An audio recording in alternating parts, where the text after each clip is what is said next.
एनडीएच्या घटक पक्षांची दिल्लीत बैठक सुरू। पंतप्रधान नरेंद्र मोदींच्या अध्यक्षतेखाली बैठक।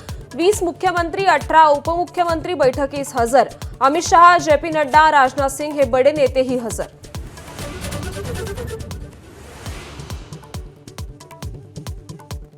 ऑपरेशन सिंदूर नुसती लष्करी मोहीम नाही तर बदलत्या भारताचं चित्र आहे।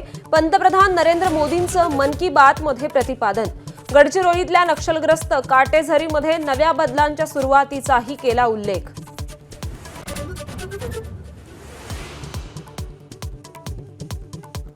पहलगाम हल्ल्यासंबंधी भाजपच्या आणखी एका नेत्यानं तोडले तारे। महिलांमध्ये योद्ध्याची भावना नव्हती म्हणून 26 जणांचा बळी गेल्याचं वक्तव्य। राज्यसभा खासदार रामचंद्र जांगडांनी दाखवली असंवेदनशीलता।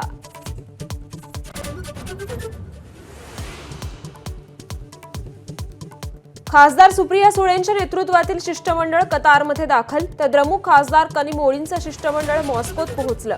भारतीय राजदूतांकडून शिष्टमंडळाचं स्वागत।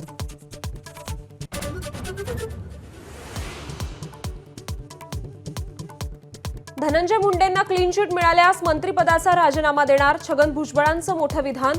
सरकार लाडक्या बहिणींमुळे नाही तर ओबीसींमुळे आल्याचा दावा।